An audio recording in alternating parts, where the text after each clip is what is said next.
ఈరోజు ఉపదేశ క్రమంలో మరి నేను ఒక అద్భుతమైన విషయాన్ని నేను మీకు బోధించబోతున్నాను.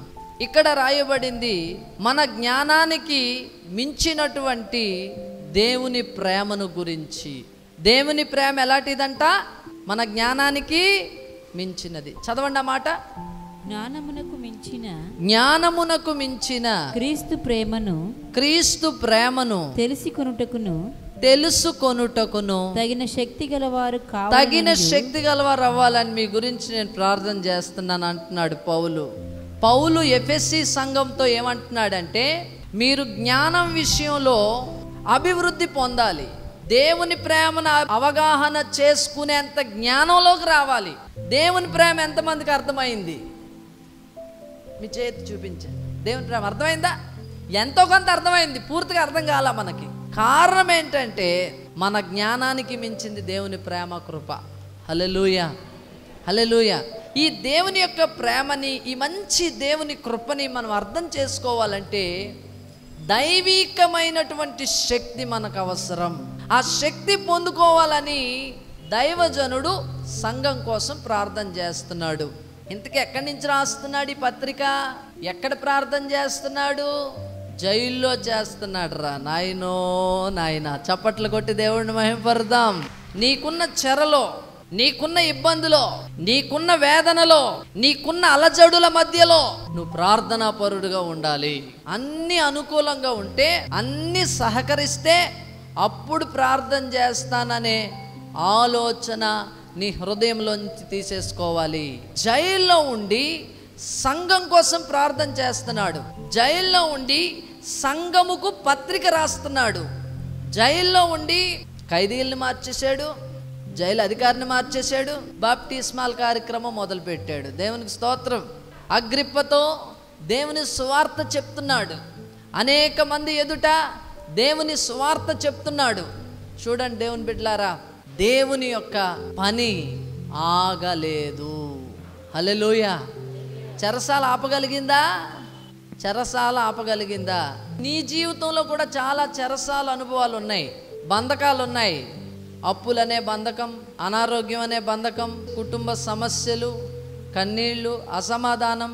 ఇవేవైనా దేవుని పరిచర్యను, నీలో దేవుడు పెట్టిన భారాన్ని, నీ ఎడల దేవుని ప్రణాళికను ఆపగలవా అంటే ఆపలేవు. ఆమేన్ చెప్పండి. కొన్నిసార్లు దేవుడే కొన్ని స్థలాల్లోనికి నేను తీసుకెళ్తాడు.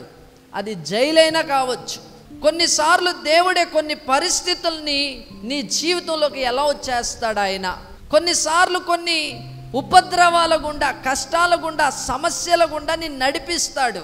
అయినా నీ వైపు నువ్వు చూసుకోకూడదు. నువ్వు దేని వైపు చూడాలంటే ఆ కింద వచనంలో రాయబడింది, కార్యసాధకమైన ఆయన శక్తి వైపు చూడాలా. చదవండి ఆ మాట. కార్యసాధకమైన తన శక్తి చొప్పున మనము అడుగు వాటి కంటేను ఊహించు వాటన్నిటికంటేను అత్యధికముగా చేయ శక్తి గల దేవునికి క్రీస్తు యేసు మూలంగా సదాకాలం సంఘములో మహిమ కలుగునుగాక. ఎక్కడ కలగాల? సంఘములో దేవుడు మహాశ్చర్య కార్యాలు చేయబోతున్నాడు. సంఘంలో దేవుడు అద్భుతాలు చేయబోతున్నాడు. సంఘములో ఊహకందని కార్యాలు చేయబోతున్నాడు. నీకున్న ఊహల కంటే, నీ ఆలోచనల కంటే, నువ్వు అడిగిన వాటికంటే గొప్ప కార్యాలు నీ పక్షంగా చేయబోతున్నాడు సంఘంలో. దేవునికి స్తోత్రం. చప్పట్లు కొట్టండి. సాగర్ బాబు శక్తితో జరగదు, మీ శక్తితో ఇది జరగదు. మనలో కార్యసాధకమైన తన శక్తిని ఉంచాడు. ఏముంచాడండి? కార్యసాధకమైన తన శక్తిని ఉంచాడు. తన శక్తి ద్వారా మనలో గొప్ప కార్యాలు దేవుడు చేస్తాడు. కాబట్టి నువ్వు ఎక్కడ చూడాలా? నేను జైల్లో ఉన్నా, నేను అప్పులో ఉన్నా, నేను అనారోగ్యంలో ఉన్నా, నేను వేదనలో ఉన్నా, నేను బలహీనుణ్ణి, నేను రోగిష్టోణ్ణి. ఎవరి వైపు చూసుకున్నట్టు? మన వైపు మనం చూసుకున్నట్టు. మరి దేని వైపు చూడాలట? మనలో కార్యసాధకమైన తన శక్తి. ఎవరి శక్తిది? దేవుని శక్తి, యేసయ్య శక్తి వైపు చూడాలా. తండ్రి, మన తండ్రి శక్తి వైపు మనం చూడాలా. మన తండ్రి ఏదైనా చేయగలరా నాయనో నాయన. మన బలహీనతలో మనల్ని వాడుకోగలడు, మన చెరలో మనల్ని వాడుకోగలడు. పౌలుని కూడా కార్యసాధకమైన తన శక్తి చొప్పున జైల్లో కూడా వాడుకున్నాడు. ఈ విషయాన్ని గురించి ధ్యానించినప్పుడు ఒక అద్భుతమైన వ్యక్తి బైబిల్లో తటస్థించాడు. ఆయన ఎవరంటే దావీదు. ఇక్కడ ఇద్దరికి గొడవ. ఎవరికి? అభిషేకించబడిన ఇద్దరికి గొడవ, సౌలుకి దావీదుకి. సౌలు తెలుసమ్మా బాగా మీకు? మీ ఇంటి పక్కన నా ఇల్లు. సౌలు అభిషక్తుడే, దావీదు కూడా అభిషక్తుడే. ఇద్దరికి గొడవ. మా 5-6 గొడవలు విశ్వాసుల మధ్యలోనే వస్తూ ఉంటాయి. ఇద్దరు సేవకులకు మధ్యలోనే వ్యత్యాసం వస్తూ ఉంటుంది. కారణం అసూయ. దావీదికి 10,000 చెప్పారు, సౌలుకి 1000 చెప్పారు. జనం అంతా మాయిదారు జనం. వీళ్ళు అట్లా చెప్పడం వల్ల ఇక అంతే, సౌలుకి ఏమొచ్చింది? అసూయ వచ్చింది. ఈరోజు నీ తోటి విశ్వాసితో నీకు ద్వేషం కానీ, కక్ష కానీ, క్రోధం కానీ ఉండకూడదు. రోమీయులకు రాసిన పత్రిక 5వ అధ్యాయం 5వ వచనంలో ఏమని రాయబడిందంటే, పరిశుద్ధాత్మ ద్వారా దేవుని ప్రేమ మన హృదయాల్లో కుమ్మరించబడిందని. ఎలాంటి వ్యక్తినైనా ప్రేమించే గుణాన్ని నువ్వు కలిగి ఉండాలి, క్షమించే గుణాన్ని నువ్వు కలిగి ఉండాలి. కారణం ఏంటంటే పరిశుద్ధాత్మను మనం పొందాం. పరిశుద్ధాత్మ ద్వారా ప్రేమ మన హృదయాల్లో కుమ్మరించబడింది. ఆమేన్. ఇక్కడ సౌలు ద్వేషించేవాడిగా ఉన్నాడు. ఎవరిని? దావీదుని. 1000 మందిని పోగేశాడు. ఎవరక్కడ? 1000 మంది వచ్చి నిలవబడ్డారు. ఇదిగో నేను మీతో చెప్పే జాగ్రత్తగా వినండి. నా కోపం రగిలిపోతుంది, మండిపోతుంది. వాడిని చంపితేనే కానీ నా కోపం చల్లారదు. మీ 1000 మంది నాకు పలానా దగ్గర ఉన్నాడని, ఆ అడవిలో ఉన్నాడని విషయం నాకు తెలిసింది. 1000 మంది వెళ్ళి వాడిని పట్టుకొని రండి, నా కసి తీర, నా పగ తీర వాడిని చంపుతానని వాళ్ళతో చెప్పగానే 1000 మంది బయలుదేరి వెళ్ళారు. అడవిలోకి వెళ్ళి వెతికారు. వీళ్ళంతా మహా ఎక్స్పర్ట్స్. వీళ్ళు వెతకడంలో మంచి నిపుణత గలవారనమాట. మొత్తం అడవంతా గాలించి వెతుకుతున్నారు. దావీదు కనబట్ల. దావీదు వీళ్ళని చూస్తున్నాడు. దావీదుకి వీళ్ళు కనబట్ల. దేవునికి స్తోత్రం. దావీదుకి వీళ్ళు కనబడుతున్నారు. దావీదేమో వీళ్ళకి కనిపించట్లా. వెతుకుతున్నారు. వెతికి నెలంతా వెతికి ఇక దొరకక రాజు దగ్గరికి వెళ్ళి దొరకలేదని చెప్పారు. రాజు ఇక మళ్ళా 2 నెలలు 3 నెలలు సైలెంట్గా ఉన్నాడు. హల్లెలూయా. ఎందుకు దావీదు దొరకలేదు? నా ప్రశ్న. ఎందుకు దావీదు దొరకలా? అడవిలో దొరకపోవడం ఏంటి? ఎందుకు దొరకలేదంటే దావీదులో కార్యసాధకమైన దేవుని శక్తి పనిచేస్తుంది. హల్లెలూయా చెప్పండి. హల్లెలూయా. 2 నెలలు మళ్ళా సైలెంట్గా ఉన్నాడు. మళ్ళీ 2 నెలల తర్వాత మళ్ళా ఊపు వచ్చింది, కోపం వచ్చింది. కొంతమంది అంతే, మారినట్టుగా కనబడతారు అంతే, క్షమించేసినట్టుగా కనబడతారు అంతే, ప్రేమిస్తున్నట్టుగా కనబడతారు అంతే. అసలు పూర్తిగా మారిపోయారు వీళ్ళు అనుకుంటే మళ్ళీ వస్తుంది బయటకు దయ్యం అప్పుడప్పుడు. దేవునికి స్తోత్రం. ఈ సౌలుకు పట్టిన దయ్యం కూడా అలాంటిదేరా నాయనో నాయన. దేవునికి స్తోత్రం కలుగును గాక. గట్టిగా కలలి చెప్పండి. ఇది అమావాస్యకి బయటకు వస్తూ ఉంటుంది. వాళ్ళ అమ్మగారు చెప్తున్నారు, అయ్యగారండి మా అబ్బాయికి అమావాస్యకి పౌర్ణానికి అస్సలు బాగోదండి, అటు పిచ్చిగా ప్రవర్తిస్తాడండి, ఏం చేస్తాడు ఆడికే తెలియదండి, సామాన్లన్నీ బద్దలు కొట్టేస్తాడండి, మమ్మల్ని కూడా కొట్టేస్తాడండి, మీరు వస్తే మిమ్మల్ని కూడా కొట్టేస్తాడండి అంటుంది ఆమె. దేవునికి స్తోత్రం. గట్టిగా కళ్ళు చెప్పండి. ఇట్లాగా సౌలుకు కూడా ఈ ఎఫెక్ట్ ఏదో ఉంది. మళ్ళీ 2 నెలల తర్వాత మళ్ళీ వచ్చింది. మనం కూడా అంతే కదా, చాలాసార్లు దేవునితో వాగ్దానం చేస్తాం, ప్రభా ఈ రోజు నుంచి ప్రభా నేను క్షమాపణ కలిగిన హృదయంతో, దయగలిగిన హృదయంతో, ప్రేమ గలవాడిగా, పరిశుద్ధుడిగా అన్నీ వదిలేసి జీవిస్తానయ్యా, ప్లీజ్ అయ్యా నాకు సహాయం చేయండి. చక్కగా ప్రార్థన చేస్తాం, మళ్ళీ మర్చిపోతాం, మళ్ళీ మామూలే. మళ్ళీ ఎప్పుడు గుర్తొస్తే తెలుసా ఈ విషయం? మళ్ళా డిసెంబర్ ఆఖరిలో గుర్తొస్తుంది, 31వ తారీఖున. మళ్ళీ 31 ప్రార్థన చేస్తాం. ఏమనంటే, ప్రభా నేను ఇప్పటి వరకు ఏదో అయిపోయింది, నువ్వు దాన్ని జ్ఞాపకం చేసుకోక ఈ రోజు నుంచి చూడు ఇరగదీసేస్తానంటారు. మళ్ళా జనవరి నెలంతా బాగానే ఉంటారు, వాగ్దాన కోడికల్లో పాలు పంపులు పొందుతూ ఉంటారు, అక్కడ ఇక్కడ పెడతా ఉంటే బాగానే ఉంటుంది, వాక్యం వింటారు. ఫిబ్రవరి వచ్చేటప్పుడు కొంచెం డౌన్ అవుతుంది, మళ్ళా ఛార్జింగ్ తగ్గిపోతుంది. దేవునికి స్తోత్రం. నిర్ణయం మీద పట్టు తగ్గిపోతుంది. వీళ్ళంతా ఎవరంటే వారి వైపు వారు చూసుకునేవారు. వారి వైపు వారు చూసుకుంటే వారి మహిమ తగ్గిపోతుంది. వారి వైపు వారు చూసుకుంటే వారి పరిశుద్ధత తగ్గిపోతుంది. వారి వైపు వారు చూసుకుంటే వారు ఏదీ చేయలేరు, వారి నిర్ణయంలో నిలబడలేరు, వారు కృంగిపోతారు, దిగజారిపోతారు. వారు స్థాయి ఎలా ఉంటుందంటే మనుష్యుని స్థాయి వలె ఉంటుంది. మనం ఎవరి వైపు చూడాలంటే దేవుని వైపు. ఏ దేవుడు అంటే మనలో కార్యసిద్ధి, మనలో కార్యసాధకమైన తన శక్తిని కలుగజేసే దేవుని వైపు చూడాలా. ఆమేన్. ఎక్కడ కలుగజేస్తున్నాడు కార్యసాధకం? మనలో. మనం ఏదైనా చేయగలం. మళ్ళీ ఫిబ్రవరి వచ్చేటప్పటికి మళ్ళీ వచ్చేస్తుంది రా బాబో దయ్యం. ఏ దయ్యం ఇది? పగ, ప్రతీకారం, ద్వేషం, కోపం, పాపం, ఇవన్నీ వచ్చేస్తాయి. మళ్ళీ సౌలు కూడా అలాగే వచ్చేసింది మళ్ళీ దయ్యం.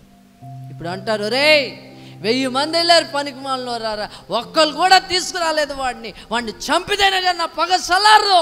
ఈసారి 5000 మంది వెళ్ళండి రా, అంతకన్నా యోధులు, అంతకన్నా స్పెషలిస్టులు, అంతకన్నా ఎక్స్పర్ట్స్ నేను పంపిస్తానని చెప్పి అనుకొని 5000 మందిని పంపించాడు. ఎవడో వచ్చి చెప్పాడు, రాజా పలానా అరణ్యంలో దావీదు ఉన్నాడనే కాకి కబురు.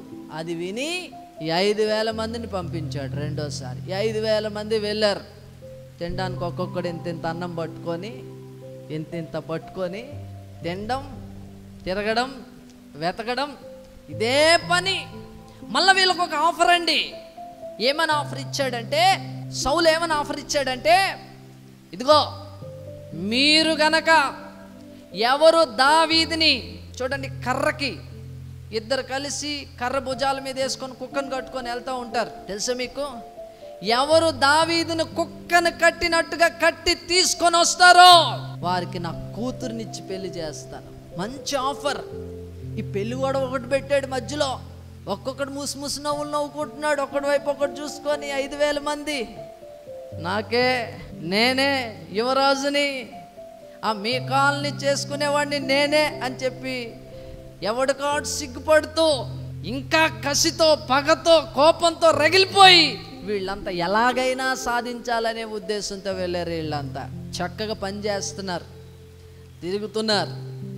ఎంత తిరిగినా, ధ్యేయం పెట్టుకొని తిరిగినా, ఒక గురి పెట్టుకొని తిరిగినా, వాళ్ళు నిజంగానే వర్క్ చేసినా, వాళ్ళు నిజంగానే పని చేసినా కానీ దావీదు దొరకలేదురా నాయనా. చప్పట్లు కొట్టి దేవుణ్ణి మహింపరుద్దాం. ఈరోజు మనం దొరకకూడదు, దొరకడానికి వీల్లేదు. చాలా విషయాల్లో మనం దొరికిపోతున్నాం. అనారోగ్యానికి దొరికిపోతున్నాం, సమస్యలకి దొరికిపోతున్నాం, శ్రమలకి దొరికిపోతున్నాం, అప్పులకి దొరికిపోతున్నాం. కారణం మెలకువలేని జీవితం. ఈరోజు పరిశుద్ధాత్మ దేవుడు మాట్లాడుతున్నాడు. 5000 మంది నిన్ను వెతికినా కానీ నువ్వు దొరకడానికి వీల్లేదు. కారణం ఏంటంటే నీలో కార్యసాధకమైన తన శక్తిని ఉంచాడాయనా. హల్లెలూయా. మన శక్తి మనం కలిగి ఉంటే మనం దొరికిపోతాం. కానీ దేవుని శక్తి మనలో పని చేస్తుందని మనం గుర్తెరిగినప్పుడు మనం దొరకం అన్నమాట. దేవునికి స్తోత్రం.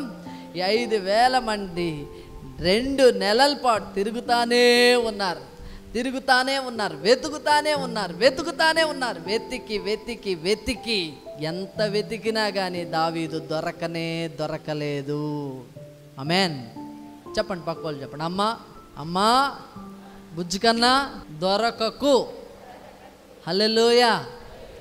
సాతాను వెతుకుతున్నాడు, అప్పులు వెతుకుతున్నాయి, అనారోగ్యం వెతుకుతుంది, సమస్యలు వెతుక్కొని వస్తున్నాయి. నువ్వు దొరకడానికి వీల్లేదు. కారణం ఏంటంటే నీలో కార్యసాధకమైన ఆయన శక్తి నీలో పనిచేస్తుంది.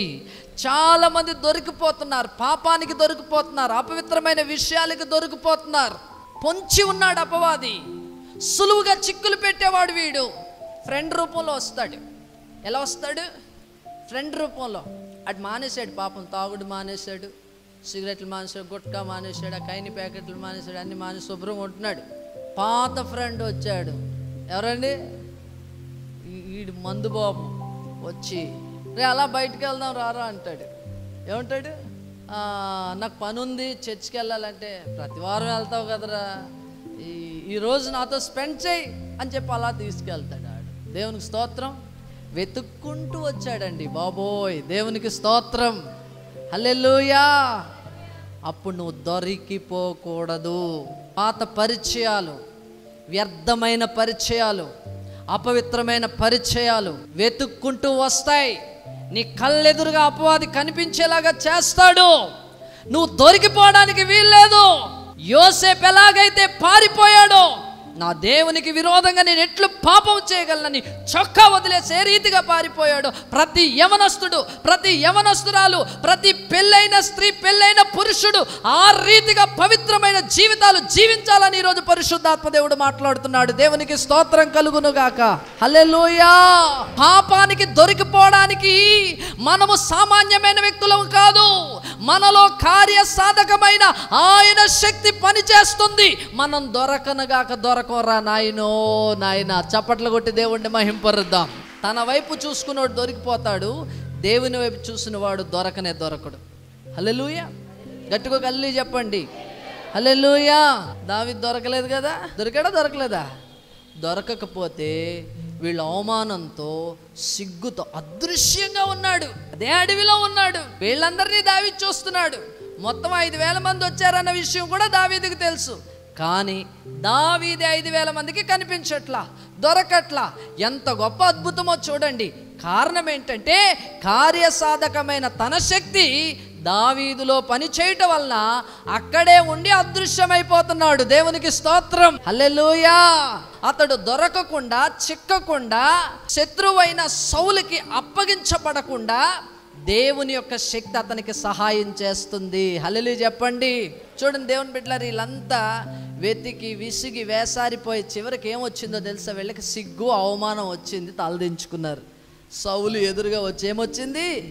సిగ్గు, అవమానం. ఒక్కొక్క పందులు తిన్నట్టుగా తిన్నారా? మిమ్మల్ని మేపడం అనవసరమే. ఒక్కొక్కరు పెద్ద స్పెషలిస్టులాగా బయలుదేరి వెళ్ళారు.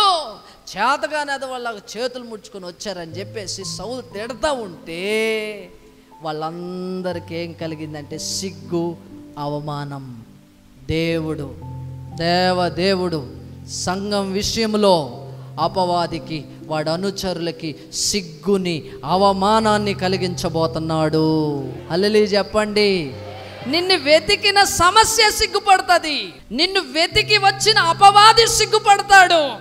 నిన్ను వెతక వచ్చిన స్నేహితుడే సిగ్గుపడతాడు. నీ దగ్గరకు వచ్చి నిన్ను తప్పు చేయాలని ప్రేరేపించిన ఆ స్త్రీయే సిగ్గుపడుతుంది, అవమానానికి లోనవుతుంది. నువ్వు మాత్రం ధైర్యముగా నిలవబడతావు.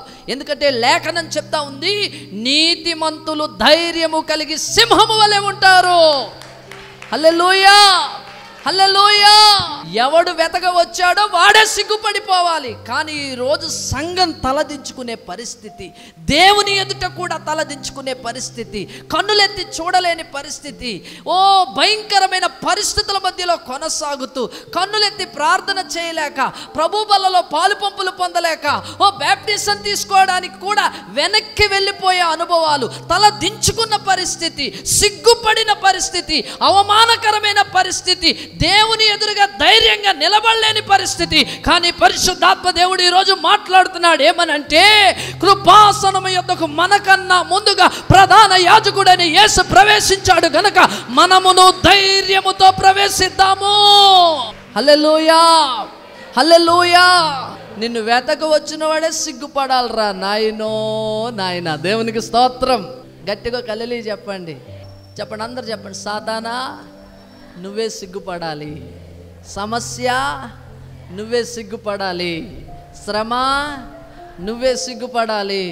అనారోగ్యమా నువ్వే సిగ్గుపడాలి. నేను ధైర్యంగా ఉంటాను. హల్లెలూయా చెప్పండి. మళ్ళా కొంత గ్యాప్ తీసుకున్నాడు, మళ్ళా కొన్ని నెలల పాటు గ్యాప్ తీసుకున్నాడు. కానీ లోపల కోపం రగిలిపోతుంది. మరలా అమావాస్య పౌర్ణమి ఉదయం వచ్చింది. మళ్ళీ దేవునికి స్తోత్రం, మళ్ళీ వచ్చింది. 5,000 మంది చేయలేకపోయారు, 1000 మంది చేయలేకపోయారు. ఈసారి 10,000 మందిని పంపిస్తాను అనుకున్నాడు. ఎంతమందిని? ఒక్కడిని పట్టుకోవడానికి.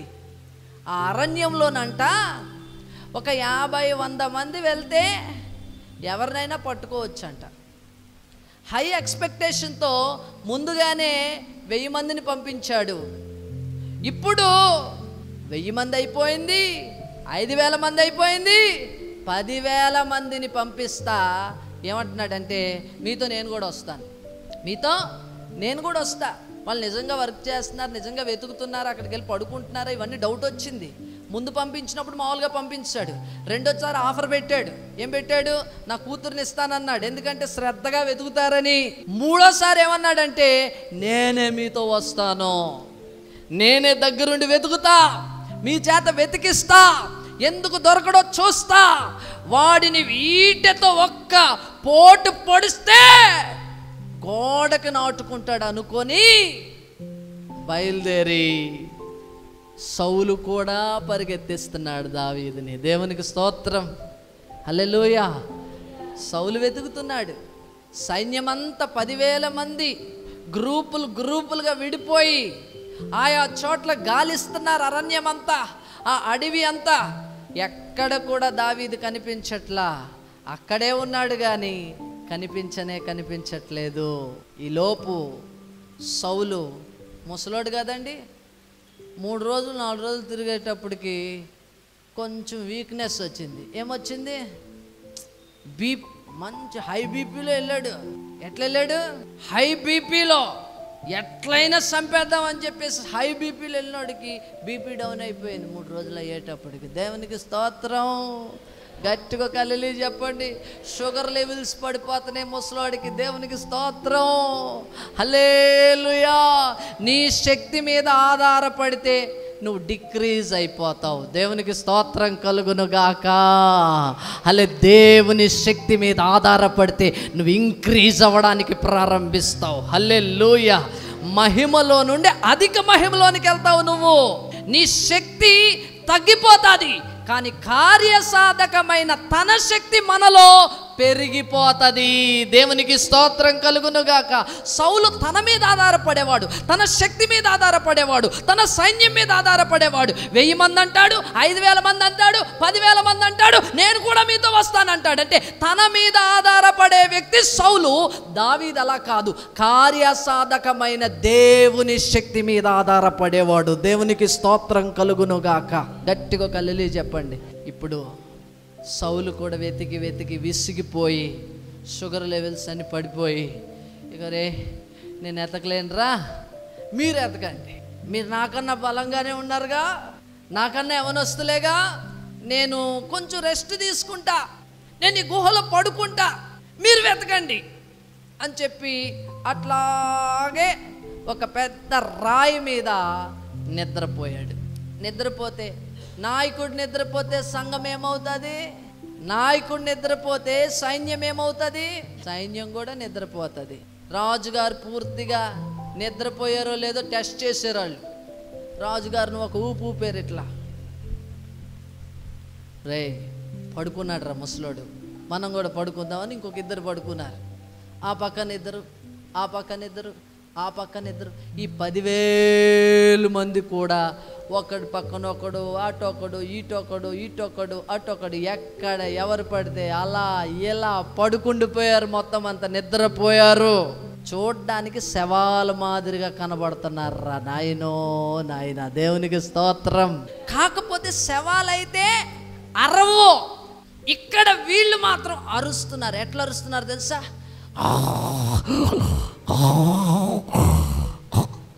అడవిలో భయంకరమైన శబ్దం, 10,000 గొంతుల శబ్దం అది. దేవునికి స్తోత్రం. అలా ఏంటా ఈ భయంకరమైన శబ్దం? వింత జంతువు ఏమైనా వచ్చిందా అని చెప్పి దావీదు అట్లా మెల్లిగా వచ్చి నెమ్మదిగా వచ్చి ఆ గుహ వైపు చూశాడు. శవాల్లా పడిపోయి ఉన్నారు ఒక్కొక్కడు. ఒక నోరు తెరుచుకొని ఆవులించుకొని నిద్రపోతున్నాడు, మరొకడేమో అని కొట్టుకొని నిద్రపోతున్నాడు, మరొకడు సొల్లుగారుస్తూ నిద్రపోతున్నాడు. దేవునికి స్తోత్రం, హల్లెలూయా. సంఘంలో కూడా నిద్రపోయే వాళ్ళు ఉంటారు. ఇంత బాగా ఆరాధన చేస్తానా, ఇంత ఉజ్జీవంగా ఆరాధన చేసే చోట కూడా నిద్రపోయే వాళ్ళు ఉంటారు. దేవునికి స్తోత్రం. చక్కగా వాక్యం బోధిస్తుంటే వాక్యం వెంట నిద్రపోతారు. ఎంత భయంకరమైన విషయం అంటే, మన ఉజ్జీవమైన మన సంఘాలు ఎలా ఉంటే ఇంకొన్ని సంఘాలు ఉంటాయి చక్కగా సిద్ధపాటయి రెడీ అయ్యి చక్కగా బొమ్మల్లాగా వచ్చి నించొని హల్లెలూయా చెప్పరు, స్తోత్రం చెప్పరు, చప్పట్లు కొట్టరు, అట్లా కూర్చొని.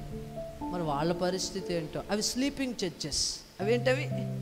స్లీపింగ్ చర్చెస్ అంటే కంప్లీట్గా అందరు పడుకుంటారు. ఇట్లా ఈ గుహలో పడుకున్నారు అందరూ, అక్కడ అందరు పడుకుంటారు. వాళ్ళకి వాక్యం లోతు తెలీదు, ప్రార్థన లోతు తెలీదు, ప్రార్థనా పరులుగా వారు తీర్చిదిద్దబడలేరు. కంప్లీట్గా దేవుని సందులు ఎదగలేని అనుభవాలు వాళ్ళు కలిగి ఉంటారు. దేవునికి స్తోత్రం, హల్లెలూయా, హల్లెలూయా చెప్పండి. వాక్యం వినాలి శ్రద్ధగా. నిద్రపోవడానికి నువ్వు ఇక్కడికి రాలా, ప్రార్థన చేయాలి బలంగా, నిద్రపోవడం కాదు. ఆరాధనలో పాలు పంపులు పొందాలి. ప్రతి విషయంలో కూడా, దైవ సంబంధమైన ప్రతి విషయంలో కూడా హృదయపూర్వకంగా పాలు పంపులు పొందాలి, మనస్సు నిలిపి. ఆమేన్ చెప్పండి, హల్లెలూయా, హల్లెలూయా. నిద్రపోయినోడిని ఏమని పిలుస్తారు? భక్తుడైనా కానీ నిద్రపోతా అని పిలుస్తారు. యోనా భక్తుడే, ప్రవక్తే, కానీ నినివే వెళ్ళమంటే తర్షీష్ ఓడెక్కి పడుకుంటే ఈ ఓడలో ఉన్నవారంతా వెళ్ళి, ఓయి నిద్రపోతా, లేచి నీ దేవుణ్ణి స్తుతించు. తుఫాన్ వస్తే నీకు తెలియట్లేదా? ఓడ ఊగిపోతుంటే, ఓడలోకి నీరు చేరుతూ ఉంటే ఏం పట్టనట్టుగా పడుకున్నావే, ఓయి నిద్రపోతా, లేచి నీ దేవుణ్ణి స్తుతించాల్సిన సమయంలో స్తుతించాలి. స్తుతించాల్సిన సమయంలో నిద్రపోకూడదు. వాక్యం వినాల్సిన సమయంలో వాక్యం వినాలి. వాక్యం వినాల్సిన సమయంలో నిద్రపోకూడదు. నిద్రపోయే సమయం ఒకటి ఉంది. దేవునికి స్తోత్రం కలుగునుగాక, హల్లెలూయా. వీళ్ళు ఎలా పడుకుని యుద్ధ సమయంలో నిద్రపోతున్నారా నాయనో నాయన. దేవునికి స్తోత్రం. దావీదు వచ్చాడు అక్కడికి, చూశాడు వీళ్ళ పరిస్థితి అంతా. ఒక్కడిని దాటుకొని, రెండో వాడిని దాటుకొని, మూడో వాడిని దాటుకొని మెల్లగా ఆ సౌలు రాజు దగ్గరికి ప్రవేశించాడు. సౌలు రాజు దగ్గర ఈటుంది, నీళ్ళ బుడ్డు ఉంది. రెండు తీసుకొని వెళ్ళిపోయాడు. మరొక చోట రాయబడింది, వస్త్రాన్ని కత్తిరించుకు వెళ్ళాడని. వస్త్రాన్ని, సౌలు యొక్క పై వస్త్రాన్ని కత్తిరించుకొని వెళ్ళాడని. వస్త్రము, ఈటే, నీళ్ళ బుడ్డి పట్టుకొని వెళ్ళిపోయాడు. వెళ్ళిపోయి ఎత్తైన స్థలంలో నిలవబడి కేకలేస్తున్నాడు, సౌలా సౌలా, మహారాజా సౌలా అనగానే అప్పుడు వెలుగు వచ్చింది. ఇదేమన్నా కల్లోకి వచ్చాడు అనుకొని, హే దావీదు వచ్చాడు అంటున్నాడు. ఎక్కడ వీళ్ళంతా హాయిగా నిద్రపోతున్నారు. దేవునికి స్తోత్రం. అందరు నిద్రపోతున్నారు, ఎవరికి మెలకువలేదు. కొంతమంది లేచారు, ఇంకా కొంతమంది నిద్రలోనే ఉన్నారు. వాళ్ళందరిని తిట్టి పడేసాడు అనమాట. చిన్న పని ఏంటి మీరు చేస్తున్న పని ఏంటి? నేను నిద్రపోతాను, మీరు మెలకుగా ఉండాలని నేను చెప్పాను కదా, మీరు చేసిన పని ఏంటి అని చెప్పేసి వాళ్ళందరినీ తిట్టేశాడు. కోపంతో రగిలిపోయాడు వాళ్ళందరి మీద. దావీదు దూరాన నిలబడి, ఇది ఎవరిది అని చూపించాడు. ఈటే నాదే. ఈ నీళ్ళ బుడ్డ ఎవరిది? అది కూడా నాదే. అంటే నీకు అర్థమైందా? నీ దగ్గరకు వచ్చా, నీ ఇంటికి వచ్చా, నీ గుహలోకి వచ్చా. దేవునికి స్తోత్రం. గట్టిగా కళ్ళు చెప్పండి, హల్లెలూయా, హల్లెలూయా. నీ నీళ్ళ బొడ్డి తీసుకొచ్చా. ఇదిగో చూడు, నేనెంత మరి నీ మీద కనికరం చూపించాను. నేనేం చేయలా, నేనేమైనా అన్నానా? అనలా. యెహోవా చేత అభిషేకించబడిన వాడిని నేను ముట్టకూడదనే ఒక ధ్యేయం కలిగి, ఒక సిద్ధాంతం కలిగి, ఒక ఆత్మ సంబంధమైన ఆలోచన కలిగి నేను విడిచిపెట్టేశా. ఈ విషయం ఏమండి, సంఘంలో ఉన్న విషయాలు సంఘంలో ఉంటే బయటకు కూడా వెళ్తాయా? నిజం చెప్పండి. సగం మందికి పైగా బయటికి మోస్తూ ఉంటారు విషయాలన్నీ. దేవునికి స్తోత్రం, హల్లెలూయా. ఈ 10,000 మందిలో బయటికి మోసేవాళ్ళు ఉన్నారు. మొత్తానికి ఊర్లో తెలిసిపోయింది ఈ విషయం అంతా. కింద ఊర్లో, అడవిలో వీళ్ళు ఉన్నారు, ఊర్లోకి తెలిసిపోయింది విషయం అంతా. ఏమని తెలిసిపోయిందంటే, ఒరే 10,000 మంది ఒక్క దావీదుని ఏం చేయలేకపోయారంటరా? ఒక్క దావీదుని ముందు 1000 మంది బయలుదేరారంట. ఎవరికి దొరకలేదంట, చిక్కలేదంట. దేవునికి స్తోత్రం. చిక్కడు దొరకడు. దేవునికి స్తోత్రం కలుగును గాక. హల్లెలూయా. తర్వాత 5000 మంది వెళ్ళారంటరా. ఈ 5000 మందికి కూడా దొరకలేదంట. తర్వాత మళ్ళా సౌలుతో సహా, రాజుతో సహా పగతో రగిలిపోయి వీళ్ళంతా వెళ్తే సౌలు వస్త్రాన్ని సౌలుకు తెలియకుండా కత్తిరించేశాడంట. ఈటిని నీలబుడ్ని పట్టుకెళ్ళిపోయి రాజుతో సవాల్ చేశాడంట్రా. ఇదంతా ఎలా జరిగిందో తెలుసా? ఊరంతా టాకు. ఏంటి ఊరంతా టాకు? ఏంటని? దావీదుకు దేవుడు తోడై ఉన్నాడు. ఆమేన్. హల్లెలూయా. దావీదులో కార్యసాధకమైన దేవుని శక్తి పనిచేస్తుంది. ఒక మనిషికి అసాధ్యమైన సంగతుల్ని దావీదు చేస్తా ఉన్నాడు. 10,000 మందికి దొరకలేదురా. మనం అప్పులకు దొరికిపోయాం, మనం సమస్యలకు దొరికిపోయాం, మనం భయంకరమైన విషయాలకు దొరికిపోయాం. కాబట్టి మన దావీదు దగ్గరికి వెళ్ళిపోదాం అనుకున్నారు వీళ్ళంతా. దేవునికి స్తోత్రం. చదవండి ఆ మాట. 1 సమూయేలు 22వ అధ్యాయం 2వ వచనం. ఇబ్బంది గల వారందరూ, అప్పులు చేసుకున్న వారందరూ, అసమాధానముగా నుండి వారందరూ అతని యొద్ద కూడుకొనగా అతడు వారికి అధిపతి ఆయను. దావీదు దగ్గరికి ఎవరెవరు వచ్చారట? ఇబ్బంది గలవారు, ఇంకా అప్పులు చేసుకున్నోళ్ళు, ఇంకా అసమాధానం గలవారు. దేవునికి స్తోత్రం. సమస్యలకు దొరికిపోయినోళ్ళు, అప్పులకు దొరికిపోయినోళ్ళు, ఇంకా అసమాధానము గలవారు, ఇబ్బందులకు దొరికిపోయిన వాళ్ళు, వీళ్ళంతా కూడా దావీదు యొద్దకు వచ్చేసారు. మొత్తం ఎంతమంది అంటే 400 మంది ఒకసారి, 200 మంది ఒకసారి, ఇంచుమించుగా 600 మంది వచ్చేసారు. దేవునికి స్తోత్రం కలుగును గాక. దావీదు ప్లేస్లో ఒకవేళ నువ్వు ఉన్నావు అనుకేమంటావు? ఒరే, నేనే నక్సలైట్లా తిరుగుతున్నాను రా అడవిలోని, నాకే అన్నం పెట్టేవాడు లేదు, మీరు అందరూ వచ్చి నా మీద పడిపోయారు, వెళ్ళిపోండి అంటావు. దేవునికి స్తోత్రం. కానీ దావీదు అట్లా అనలా. ఏ దేవుడైతే కార్యసాధకమైన తన శక్తి చొప్పున నన్ను పోషిస్తున్నాడో, నన్ను నిలవబెడుతున్నాడో, అపవాదికి దొరకకుండా, శత్రువుకు దొరకకుండా నన్ను ఏ విధంగా కాపాడుతున్నాడో, ఆ కార్యసాధకమైన దేవుని శక్తి నన్ను పోషించినట్టుగా ఈ 600 మందిని కూడా పోషించుటకు నాకు శక్తిని కలుగజేస్తుందని నమ్మాడు. దేవునికి స్తోత్రం. ఈ శక్తి గొర్రెలు కాసుకునేటప్పుడు సింహాన్ని ఎదిరించుటకు సహాయం చేసింది. ఈ శక్తి, ఈ కార్యసాధకమైన దేవుని, ఏ శక్తిది? దేవుని శక్తి. గొర్రెలు కాసుకునేటప్పుడు గొర్రె పిల్లని ఎలుగుబంటి ఎత్తుకెళ్ళిపోతుంటే ఆ ఎలుగుబంటి విషయంలో ఆ గొర్రె పిల్లని విడిపించడానికి సహాయం చేసింది. గొల్యాతుని ఎదిరించడానికి సహాయం చేసింది కార్యసాధకమైన దేవుని శక్తి. దేవునికి స్తోత్రం కలుగునుగాక. హల్లెలూయా. అదే శక్తి. ఏ శక్తి? అదే ఈ 600 మందిని కూడా పోషించడానికి, మేపడానికి, కట్టడానికి, వీరిని సరిచేయడానికి నాకు శక్తిని కలుగజేస్తుందని నమ్మాడు దావీదు. దేవునికి స్తోత్రం. అడవిలో చర్చి ప్రారంభించాడు. ఏం ప్రారంభించాడు? ఆ సంఘంలో సభ్యులు ఎంతమంది చెప్పండారా? తెలుగు వాళ్ళేనా మీరంతా? నాకేదో డౌట్గా ఉంది. తెలుగువారేనా? అరణ్యంలో దావీదు ఒక చర్చ్ ప్రారంభించాడు. ఆ చర్చ్లో 600 మంది సభ్యులు. దేవునికి స్తోత్రం కలుగునుగాక. హల్లెలూయా. ఈ 600 మంది చూడండి, అడవిలో ఉన్నా కానీ, చెరసాల్లో ఉన్నా కానీ, అప్పులో ఉన్నా కానీ, సమస్యలో ఉన్నా కానీ, బంధకాల్లో ఉన్నా కానీ, నీ వైపు నువ్వు చూసుకోపోతే నీ ద్వారా దేవుడి పని చేయించుకుంటాడు. హల్లెలూయా చెప్పండి. కార్యసాధకమైన తన శక్తి మీద ఆధారపడాలి. పౌలు చెరసాల్లో ఉండి సువార్త ప్రకటించలేదా? పౌలు చెరసాల్లో ఉండి సంఘాలకి పత్రికలు రాయలేదా? పౌలు చెరసాల్లో ఉండి రాజులకు సైతం, అధికారులకు సైతం, జైల్లో ఉన్న ఖైదీలకు సైతం సువార్త ప్రకటించలేదా? వాడ ప్రయాణాల్లో సువార్త ప్రకటించలేదా? అంటే ఒక జైలు నుంచి మరొక జైలుకి బదిలీ చేయబడుతున్నప్పుడు సువార్త ప్రకటించలేదా? కృపకు ఆధారముగా ఆత్మచేత నడిపించబడలేదా? నీవు కూడా ఏ పరిస్థితిలో ఉన్నా, ఎన్ని ఇబ్బందుల్లో ఉన్నా పరిశుద్ధాత్మ దేవుడు నిన్ను వాడుకోబోతున్నాడు. ఆమేన్. ఆమెన్. కార్యసాధకమైన ఆయన శక్తి వైపు నువ్వు చూసినప్పుడు నువ్వు అడిగిన వాటికంటే, నువ్వు ఊహించిన వాటికంటే గొప్ప కార్యాలు చేయగల సమర్థుడు ఆయన. ఎల్లప్పుడూ తండ్రి అయిన దేవుని కుమారుని ద్వారా మహిమ కలుగునుగాక. ఆమెన్ చెప్పండి. ఇక్కడ ఎంతమంది సంఘం? 600 మంది. ఈ 600 మందికి ముందు ఏమి నేర్పించాడంటే ప్రార్థన నేర్పించాడు.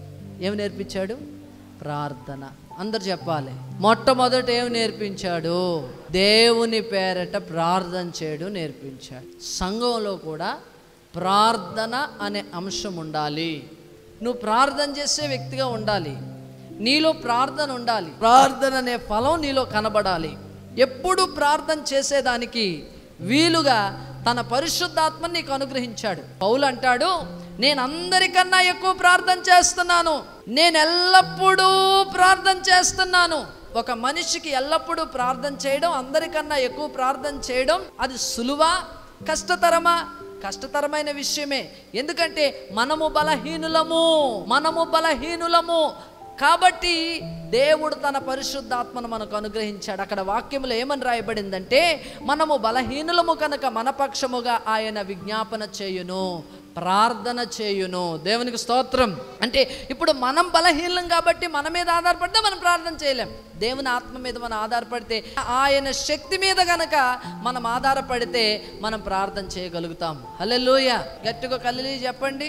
నువ్వు ప్రార్థనా పరుడుగా మారాలి. గంటలు గంటలు గంటలు గంటలు దేవుని సన్నిధిలో ప్రార్థన చేసే వ్యక్తిగా మారిపోవాలి. వండుకోవడానికి టైం ఉంది, తినడానికి టైం ఉంది, అరగంట కేటాయిస్తారు కొంతమంది తినడానికి. దేవునికి స్తోత్రం. వండుకోవడానికి 2 గంటలు, తినడానికి అరగంట, నిద్రపోవడానికి 8 గంటలు, పనికి వెళ్ళడానికేమో అదే పని పాటు ఉద్యోగం చదువు ఏదైనా దానికి ఒక 6-7 గంటలు, దానికి గంటలు గంటలు సమయం అన్నిటికీ వెచ్చిస్తున్నాం. ప్రార్థన ఎంతసేపు చేసేవమ్మా అంటే, ఈరోజు బ్రదర్ 2 minutes చేసుకున్నాను బ్రదర్, టైం లేదు. దేవునికి స్తోత్రం. గట్టిగా కళ్ళు చెప్పండి. హల్లెలూయా. ప్రార్థన చేయడానికి సమయం కేటాయించాలి, ప్రార్థన చేయాలి. ఈ రోజు ప్రార్థన చేయలేకపోతే మరలా ఈ రోజు నీ జీవితంలో రాదిక, నీ జీవితంలో ఈ రోజు గడిచిపోతుంది, మరలా ఈ రోజు వెనక్కి తిరిగి రాదు. కాబట్టి ఏ దినం ప్రార్థన దినం చేయాలి. దావీదు వారికి నేర్పించిన పద్ధతి ఏంటంటే ప్రార్థన చేయాలని నేర్పించాడు. ఆమెన్. మీరు కూడా ఏం చేయాలి? ప్రార్థన చేయాలా, పడుకోవాలా? మెలకువగా ఉండి ప్రార్థన చేయుడి. ఈ చర్చ్ ఏమో మెలకువగలిగిన చర్చ్. ఈ చర్చ్ ఏ చర్చ్ ఇది? మరి సౌలు చర్చ్ ఏ చర్చ్? Sleeping church. అది సౌలు గారి చర్చ్, స్లీపింగ్ చర్చ్. ఇదేమో మెలకువగలిగిన చర్చ్ అన్నమాట. దేవునికి స్తోత్రం. ఈ మెలకువగలిగిన చర్చిలో ఏం చేయాలంటే ప్రార్థన చేయాలి. మెలకువగా ఉండి ప్రార్థన చేయుడి. ఎందుకు చేయాలయ్యా అంటే, మీరు సమస్యలకి దొరకకుండా, ఆమేన్, మీరు శోధనలో ప్రవేశించకుండానట్లు మెలకువగా ఉండి ప్రార్థన చేయుడి. దేవునికి స్తోత్రం కలుగునుగాక. గట్టిగా హల్లెలూయా చెప్దాం. హల్లెలూయా, హల్లెలూయా. ఏమనుంది వాక్యంలో? మీరు శోధనలో ప్రవేశించకుండా. ఆ మాటకి అర్థం ఏంటంటే, నేను అక్కడేమో గ్రాంధికంలో రాయబడింది, నేనేమో మామూలుగా చెప్తున్నాను అంతే. దేవునికి స్తోత్రం. హల్లెలూయా. అక్కడేమో చక్కగా స్పష్టమైన తెలుగు భాషలో రాయబడింది, నేనేమో సామాన్యంగా మనం మాట్లాడుకునే మాటలతో చెప్తున్నాను. సమస్యకు దొరకకుండా, శ్రమలకు దొరకకుండా, అప్పులకు దొరకకుండా, అనారోగ్యానికి దొరకకుండా నువ్వు ఉండాలంటే మెలకువ కలిగి ప్రార్థన చేయాలి. నీవు శోధనలో ప్రవేశించకుండా ఉండునట్లుగా మెలకువ కలిగి ప్రార్థన చేయాలి. శోధనలో ప్రవేశించాక ప్రార్థన చేయమని బైబిల్ చెప్పట్లా. శోధనలో ప్రవేశించక ముందే, ప్రవేశించకుండా ఉండడానికి, నువ్వు సమస్యలకు దొరకకుండా ఉండడానికి నువ్వు ప్రార్థనా పరుడుగా మారాలి. దేవునికి స్తోత్రం కలుగునుగాక. చెప్పండి. నిద్రపోక క్రైస్తవా, మేలుకో, ప్రార్థన చేయి. రెండో విషయం ఏంటంటే వాక్యం నేర్పించాడు. ఏం నేర్పించాడు? సైన్యములకు అధిపతియగు యెహోవాను గూర్చి వివరించాడు. దేవుని వాక్యాన్ని, దేవుని గొప్పతనాన్ని, అద్భుతాలని, దేవుని క్రియలని వారి ఎదుట ప్రచురపరిచాడు. వాక్యాన్ని బోధించాడు. సంఘానికి ఏం కావాలి? రెండవదిగా వాక్యం కావాలి. వాక్యం లేకపోతే సంఘం చచ్చిన స్థితిలో ఉంటుంది. శ్రేష్టమైన వాక్యం నీకు అవసరం. శరీరానికి ఆహారం ఏ రీతిగా అయితే అవసరమో, ఆత్మ ఆహారం ఏంటంటే ఆత్మకు ఆహారం ఏంటంటే దేవుని వాక్యం. దేవుని వాక్యం తినాలి. హల్లెలూయా చెప్పండి. అన్నం ఏం చేయాలి? కంచం నిండా పెట్టుకొని తినాలి. అలా తింటే నీకేమొస్తుంది? బలం వస్తుంది. దేనికి వస్తుంది? శరీరానికి వస్తుంది. కానీ ఆత్మకి బలం ఉండదు. 3 పూట్ల మేస్తున్నావు, శరీరాన్ని మేపుతున్నావు. 3 పూట్ల వాక్యం తింటున్నావా? మాకెక్కడ ఖాళీ ఉంది బ్రదర్? ఏదో ఆదివారం మాత్రం సంఘంలో వాక్యం విని తిని వెళ్ళిపోతున్నాం. ఇంకా వారం రోజుల పాటు పస్తులు పెడుతున్నాం. ఒక పని చేయండి, మీరు వారం రోజుల పాటు అసలు అన్నం కానీ టిఫిన్ కానీ ఏం తినకుండా ఉండండి. దేవునికి స్తోత్రం. ఉండగలరా? అంటే శరీరానికి కావలసిన అవసరత మీరు గుర్తించగలుగుతున్నారు.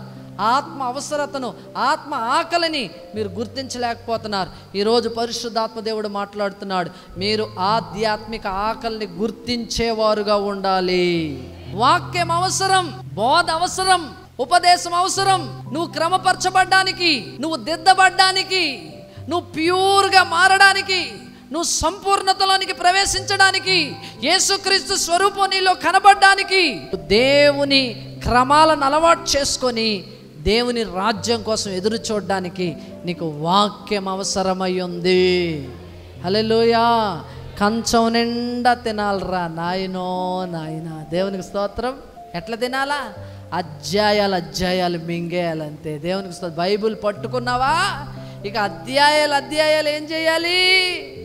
మింగేయాల. మీతో ఈ వాక్యం చెప్పాలి, నేను మీతో ఈ మాటలు చెప్పాలంటే ముందు నేనేం చెయ్యాలా?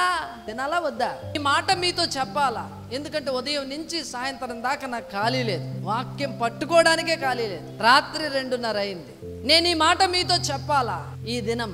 మరి నేనేం చెయ్యాలా? నేను ఆత్మను పస్తు పెట్టి మీకు వచ్చి మాట చెప్తే పని చేస్తుందా, పని చేయదా? కాబట్టి నేనేం చేశానంటే 2:30 నుంచి 4 గంటల వరకు వాక్యం చదివాను.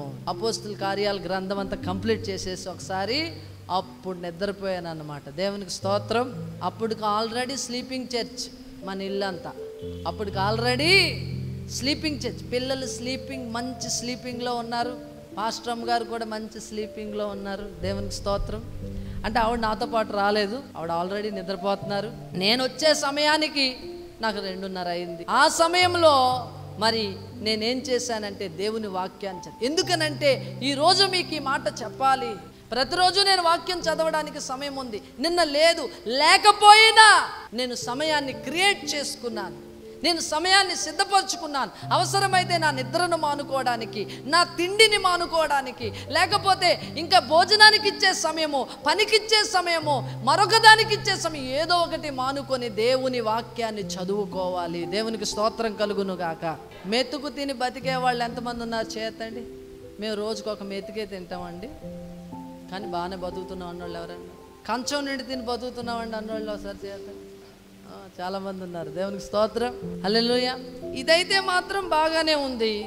మరి వాక్యం విషయం వచ్చేటప్పటికి మాత్రం టైం అయిపోద్ది. కంగారుగా బయలుదేరుతారు, బ్యాగులు తగిలించుకుంటారు. ఆడవాళ్ళు అయితే కండక్టర్ బ్యాగులు తగిలించుకుంటారు, మగవాళ్ళు అయితే ఏవో చేతి బ్యాగులు పట్టుకొని ఎక్కడికి వెళ్తారు? క్యాలెండర్ మా పాస్టర్ గారు ఇచ్చారు. Jesus prophetic voice ministries calendar ఉంది. ఇది ప్రవచన వాక్యాలు ఉంటాయి ఇందులో. దేవునికి స్తోత్రం. కాబట్టి ఇందులో చిన్న వాక్యం ఈరోజు, నమ్మువానికి సమస్తము సాధ్యము. దేవునికి స్తోత్రం. పూర్తిగా కూడా ఉండదు వాక్యం.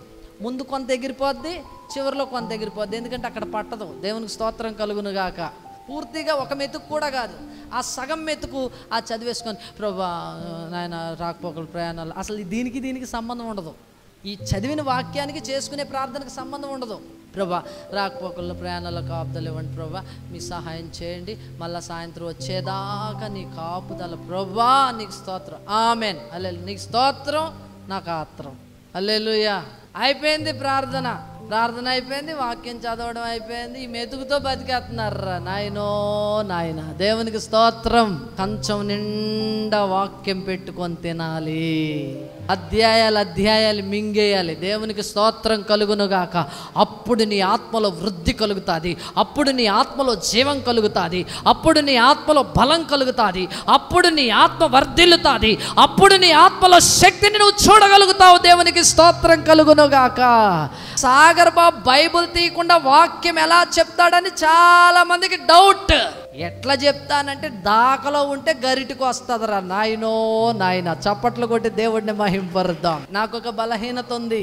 చిన్నప్పటి నుంచి నేను చర్చికి వెళ్ళేటప్పుడు బైబుల్ తీసుకెళ్లేవాడిని కాదు. ఎందుకంటే నన్ను బైబిల్ తీసుకెళ్ళడం చూస్తే నన్ను మందలించేవాళ్ళు, కొట్టేవాళ్ళు, తిట్టేవాళ్ళు. కాబట్టి ఎవరికి తెలియకుండా నేను మందిరానికి వెళ్ళాలి కనుక నేను బైబిల్ తీసుకెళ్లకుండా మందిరానికి వెళ్ళేవాడిని. ఆ అలవాటు ఉండిపోయింది. సేవకు వచ్చాక కూడా బైబిల్ తీసుకురాకుండా వచ్చేస్తాను నేను. దేవునికి స్తోత్రం. నేను బైబిల్ వాడేది ఇంట్లోనే. పొరపాటున బైబిల్ తీసుకెళ్ళానా అది అక్కడే వదిలేసి వచ్చేస్తాను అనమాట. దేవునికి స్తోత్రం. ఇది గత సంవత్సరం కాకినాడ తీసుకెళ్ళాను ఈ బైబిల్. ఎప్పుడు తీసుకెళ్ళాను? గత సంవత్సరం ఉపవాస ప్రార్థనలకు తీసుకెళ్ళాను ఈ బైబిల్. ఈ ఉపవాస ప్రార్థనలకు తెచ్చుకున్నాను వెళ్ళి. దేవునికి స్తోత్రం. ఎందుకంటే అక్కడ మహాపండితులు ఉంటారు, గొప్ప గొప్ప వాళ్ళు ఉంటారు. వాళ్ళు అడుగుతారనమాట, పాస్టర్ గారు అయ్యుండి బైబిల్ తేకుండా వచ్చేసాడు అని అడుగుతారు. అందుకని వాళ్ళకి భయపడి తీసుకెళ్తాను నేను. దేవునికి స్తోత్రం. గట్టిగా హల్లెలూయా. నాకు బైబిల్ అవసరం లేదు, కానీ వాళ్ళకి భయపడి తీసుకెళ్తాను రా నాయనా. దేవునికి స్తోత్రం. హల్లెలూయా. ఒకవేళ నాకు బైబిల్ లేకపోయినా నేను ప్రసంగం చేయగలను. ఫోన్లో కూడా బైబిల్ అవసరంలా, బైబిల్ లేదు నాకు ఫోన్లో కూడా. ఒకవేళ ఎవరి బైబిల్ అయినా లాగేసుకొని ప్రసంగం చేసేయగలను నేను. దేవునికి స్తోత్రం. నాకు నా బైబిలే ఉండాలి, ఇదే అలవాటు. ఇది లేకపోతే ప్రసంగం చేయలేను. అది పోతే ఏం చేస్తావు? ఇందులో కూడా ఉండాల్సిన సరుకు ఇందులో ఉండాలా. దేవునికి స్తోత్రం కలుగునుగాక. ఇది కూడా కనుమరుగైపోయే దినాలు రాబోతున్నాయి. హల్లెలూయా. శ్రేష్టమైన పదార్థం రావాలి మనలోంచి బయటికి. దేవునికి స్తోత్రం. అనేక ఆత్మల్ని తృప్తిపరచగల, స్వస్థపరచగల దేవుని వాక్కు మనలో నుంచి బయటకు రావాలి. దేవునికి స్తోత్రం కలుగునుగాక. కాబట్టి మీరు ఎక్కువ చదివేయండి. దేవునికి స్తోత్రం. ఏం చదవాలా? బైబిల్ చదవాలా, వాక్యం చదవాలా. రెండవది వాక్యం. మూడోది ఏం నేర్పించాడంటే యుద్ధం నేర్పించాడు. ఏం నేర్పించాడు? ప్రార్థన నేర్పించాడు దావీదు సంఘానికి. తర్వాత వాక్యం నేర్పించాడు. మూడోది ఏం నేర్పించాడు? యుద్ధం. సింహాల్లా తయారు చేశాడు, యోధుల్లా తయారు చేశాడు వాళ్ళని. యుద్ధం నేర్పించాడు. సంఘము కూడా యుద్ధము చెయ్యాలి. ఆమేన్. యోధులుగా తయారవ్వాలి. యుద్ధం అంటే రెండు అర్థాలు. ఒకటి పరిచర్య, రెండవది ఏంటంటే అపవాది శక్తులను ఎదిరించడం. అపవాదిని ఎదిరించుడి, వాడు మీ యొద్ద నుంచి పారిపోవును. అపవాదిని చూసి బెదిరిపోవుడి, వాడు నీ పక్కనే కూర్చుండును. దేవునికి స్తోత్రం. అపవాదిని ఏం చేయాలి? ఎదిరించుటకు శక్తిని పొందుకోవాలా. బైబిల్ చెప్తుంది మనం పోరాడేది శరీరులతో కాదు. దావీదైతే సౌలుతో పోరాడుతున్నాడు, సౌలైతే దావీదుతో పోరాడుతున్నాడు. కానీ మనం పోరాడేది శరీరులతో కాదు. ప్రస్తుత అంధకార మండలం అందున్న లోకనాథులతోను, ప్రధానులతోను, అధికారులతో మనం పోరాడుతున్నామని ఎఫెసీయులకు రాసిన పత్రిక 6వ అధ్యాయంలో రాయబడింది. దేవునికి స్తోత్రం కలుగునుగాక. దేవుడిచ్చే సర్వాంగ కవచాన్ని ధరించుకోండి. రక్షణ అనే శిరస్త్రానం ఉండాలంట మనకి. ఓ నీతి అనే మైమరువు ఉండాలంట. ఓ విశ్వాసం అనే ఢాలు పట్టుకోవాలంట. ఇంకేమనుంది? దేవుని వాక్యంలో ఆత్మ ఖడ్గం అనే వాక్యం మీకు ఉండాలి. దేవునికి స్తోత్రం. ఎల్లప్పుడూ ప్రార్థనలు, విజ్ఞాపనలు చేసే తత్వం మీరు కలిగి ఉండాలి. చప్పట్లు కొట్టి దేవుణ్ణి మహింపరుద్దాం. అప్పుడు అపవాది తంత్రములను మీరు ఎదిరించగలుగుటకు శక్తిమంతులు అవుతారని ఎఫెసీయులకు రాసిన పత్రిక 6వ అధ్యాయం చెప్తా ఉంది. ఈరోజు ప్రతి ఒక్క బిడ్డ కూడా అపవాదిని ఎదిరించుటకు శక్తిమంతులుగా మారుదురుగాక. ఆమేన్. రోగాన్ని ఎదిరించాలి. నిన్ను తరిమేవాడు, నిన్ను పట్టుకోవడానికి వచ్చేవాడు, నువ్వు ఎదురు తిరగడం చూసి వాడేమవ్వాలా? పారిపోవాలా, పటాపంచలైపోవాలా, కనబడకుండా పోవాలా. ఒక్క దారిలో వచ్చిన వాడు 7 దారుల్లో వెళ్ళిపోవాలా. దేవునికి స్తోత్రం. ఈ యొక్క ఉన్నతమైన ప్రక్రియ ఎవరిలో జరుగుతుందంటే పరిచర్య చేసేవారిలో జరుగుతుంది. పరిచర్య ధర్మం ఎవరికైతే ఉంటుందో, ఏ సేవలో అయితే మనం సమర్పించుకొని పరిచారకులుగా ఉంటామో అట్టి వారికి ఈ అపవాదిని ఎదిరించే శక్తి కూడా కలుగుతుంది అన్నమాట. దేవునికి స్తోత్రం. అంటే పరిచర్య అనేది కూడా ఒక యుద్ధం. ఈ పరిచర్య అంటే ఎలాగైతే సైన్యంలో ఉన్నవారికి కొన్ని గ్రూపులుగా విడగొట్టి వాళ్ళకి వారి వారి పనులు అప్పగిస్తారు, అదే రీతిగా దేవుడు కూడా సంఘానికి కొన్ని పనులు అప్పగించాడు. నా పని, ప్రవక్త పని, నేను ఈ పనిని ఈ నిపుణతతో చేయాలి, నాకు బోధించే పని అప్పగించబడింది, మరొకరికి పాటలు పాడే పని అప్పగించబడుతుంది, మరొకరికి ప్రార్థన చేసే పని అప్పగించబడుతుంది, మరొకరికి భోజనాలు వడ్డించే పని అప్పగించబడుతుంది, మరొకరికి వండే పని అప్పగించబడుతుంది, మరొకరికి బాక్సులు మోసే పని అప్పగించబడుతుంది, మరొకరికేమో చెప్పులు సర్దే పని అప్పచెప్పబడుతుంది. ఇట్లా సంఘం ఎదుగుతున్న కొలది కూడా సంఘములో ఆయా పరిచర్యలు ఉంటాయి. ఆయా పరిచర్యలన్నిటినీ కూడా చేయుటకు సంసిద్ధముగా సింహాల వలె మీరు మారుదురుగాక. సంఘములో పరిచర్య చేయడానికి బద్ధకం చూపించకూడదు. సంఘంలో పరిచర్య చేయడానికి నిద్రపోయే వ్యక్తిగా నువ్వు ఉండకూడదు. దేవుని కార్యాన్ని నెరవేర్చలేని స్థితిగతులు నీకు ఉండకూడదు. ఈరోజు పరిశుద్ధాత్మ దేవుడు మనతో మాట్లాడుతున్నాడు. ఒక యుద్ధ సూర్యుడుగా నువ్వు ఉండాలి. ఓ పరిచర్య చేసే ఒక గొప్ప వ్యక్తిగా నువ్వు ఉండాలి. సంఘములో ఉన్న ప్రతి ఒక్కరు కూడా పరిచర్య చేసే మనస్సులోనికి రావాలి. మందిరములో పరిచర్య చేయాలి. ఆమేన్ చెప్పండి. అటెండెన్స్ వేయించుకొని వెళ్ళిపోవడం కాదు. ఏం చేయాలి? ఏం పని ఉంది బ్రదర్? ఉపవాస ప్రార్థనలు పెడుతున్నాం, ఏం పని ఉంది? మేము కూడా వస్తాం, మేము కూడా చేస్తాం. ఏదో కార్యక్రమం ఉంది, ఏం చేయాలి బ్రదర్? మేము కూడా చేస్తాం. మీరు ముందుకు వచ్చినప్పుడు సేవకుడు మీరు ఆసక్తితో ముందుకు రావడం చూసి మీకు ఒక పనిని అప్పగిస్తాడు. ఆ పనిని మీరు నెరవేర్చినప్పుడు అపవాది శక్తులను ఎదిరించుటకు శక్తిని మీరు పొందుకుంటారు. మీ విధేయత, మీరు చేసిన పరిచర్య, మీరు సేవకుడికి దగ్గరగా ఉన్న స్థితి, మీరు ఏదో నేర్చుకోవాలనే తపన మీలో, మీరు ఎప్పుడైతే పరిచర్య చేయాలని దేవుని పని చేయాలనే ఆలోచన కలిగిందో ఆ ఆలోచనని అపవాది శక్తులను జయించడానికి ఒక ఉన్నతమైన స్థితిలోనికి నేను తీసుకెళ్ళిపోతుంది. దేవునికి స్తోత్రం. ఏం నేర్పించాడు? ప్రార్థన, వాక్యం, యుద్ధం. దేవునికి స్తోత్రం. ఎక్కడ నేర్పించాడు? ఎక్కడ? ఊరు మధ్యలోనా? ఎక్కడ చెప్పాలి? అడవిలో. ఎక్కడ నేర్పించాడు దావీదు? అడవిలో. అడివైనా కానీ మందిరంగా మారిపోద్ది. నీలో క్రియాసాధకమైన శక్తి ఉంటే నీ తలంపుల కంటే, నువ్వు అడుగువాటి కంటే ఉన్నతమైన కార్యాలు నీ పక్షంగా దేవుడు చేస్తాడు.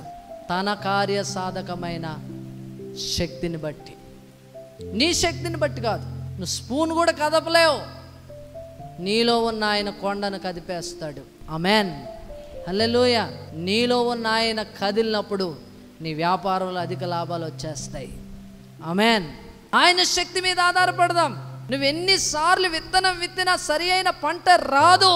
నీలో కార్యసాధకమైన తన శక్తి చొప్పున నువ్వు కదిలినప్పుడు నీ పంట అధిక దిగుబడిస్తుంది. ఆమేన్. కార్యసాధకమైన ఆయన శక్తి మనలను గొప్పవారుగా ప్రపంచానికి కనుపరుచునుగాక. మనలో మంట రగిలించునుగాక. దేవుని ఆత్మతో నడిపించబడే ఉన్నతమైన అనుభవాల గుండా మనల్ని తీసుకువెళ్ళునుగాక. మెలకువగా ఉండి ప్రార్థన చేసే ఉన్నతమైన కృపలో మనల్ని నడిపించునుగాక. వాక్యాన్ని పరిపూర్ణంగా అవగాహన చేసుకుని వాక్యము చేత ఉదక స్నానం చేయబడి దేవుని రాజ్యానికి సిద్ధపాటు కలిగిన ఒక కన్యకగా తయారు చేయనుగాక. కార్యసాధకమైన ఆయన శక్తి యుద్ధ సూరులుగా మనల్ని నిలవబెట్టునుగాక. ఆమేన్, ఆమేన్. కళ్ళు మూసుకొని ప్రార్థన చేసుకుందాం.